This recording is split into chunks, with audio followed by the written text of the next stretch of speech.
Marami kaming natutuhan sa inyong mga sinasabi kahit na minsan noong kami bata-bata pa ay kayo napakasungit. Mahilig kayong mangurot. Kinukurot nyo kami sa singit at saka pag lagi kayong sarcastic sa amin. Pero ganun pa man, daman-daman namin na kayo talaga ay mother of perpetual health.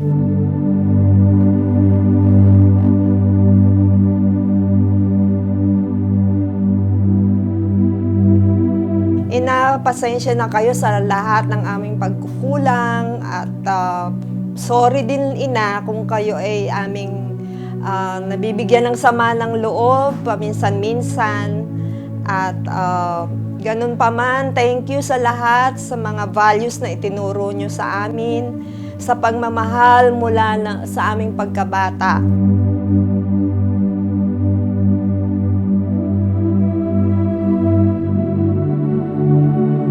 Na nang dumating si Jesus sa Jordan, sa Galilea, ay lumapit siya kay Juan Bautista para magpabinyag.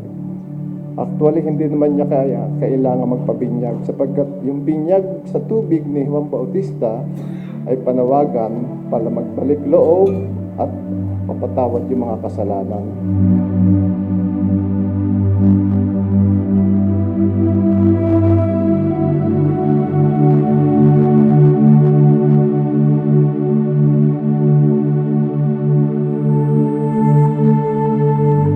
Sobrang ina-appreciate namin ang pagwo-worry ninyo sa amin, ang pagkikare, ang pananalangin para sa amin kahit na minsan sabi namin kayo ay overthinking. Pero mamimiss namin yun, kaya sana po ay ang hiling namin sa Panginoong Diyos ay kayo pahiramin pa ng mahabang buhay, lakas ng katawan para tayo ay sama-sama at sana po ay mag-celebrate pa kayo ng mahaba at maraming kaarawan na malusog at bawat isa sa amin ay makapiling pa namin kayo ng matagal na matagal. Happy birthday, Nanay Masing!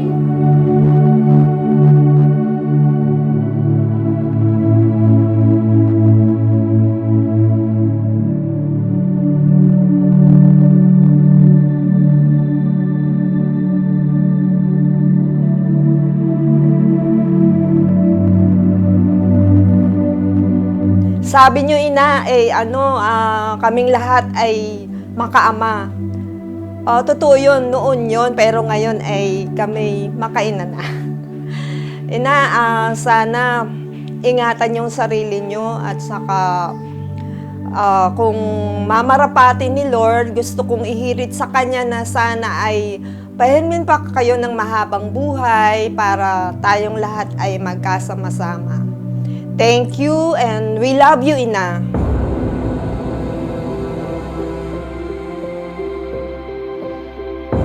Happy birthday, may mahal na ina. At wish ko na marami pang kaarawan. Wish ko laging malakas ang kanyang pangatawan. Laging masaya. Laging walang pinoproblema sa buhay. Laging may nakukuha ng nganga. Mahal na mahal namin kayo, aming ina.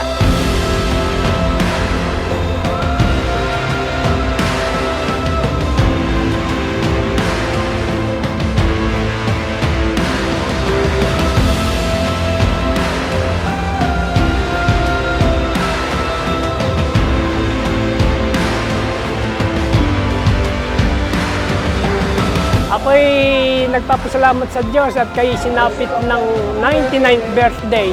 Alam naman ninyo, nakasiyahan namin yung nakikita namin kayo palagi ng malakas at saka masaya. Sobrang masaya kami kasi kayo ay nakarating sa ganitong antas, 99 years old.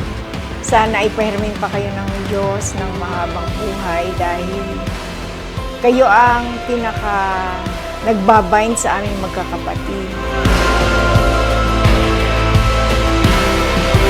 Sa pamagitan ng ating magagandang halimbawa ng pag-ibig at pagmamahal sa kapwa na ating ginagawa ay makatulong tayo, maka-inspire tayo ng mga tao para mailapit din natin sa Diyos ang lahat ng tao na hindi pa nakakakilala at malayo pa sa ating Panginoon. Happy birthday, Ina! Mahal ka namin. Happy birthday. isang kembot na lang at kayo ay centenarian na. Happy birthday muli, happy birthday na, happy birthday.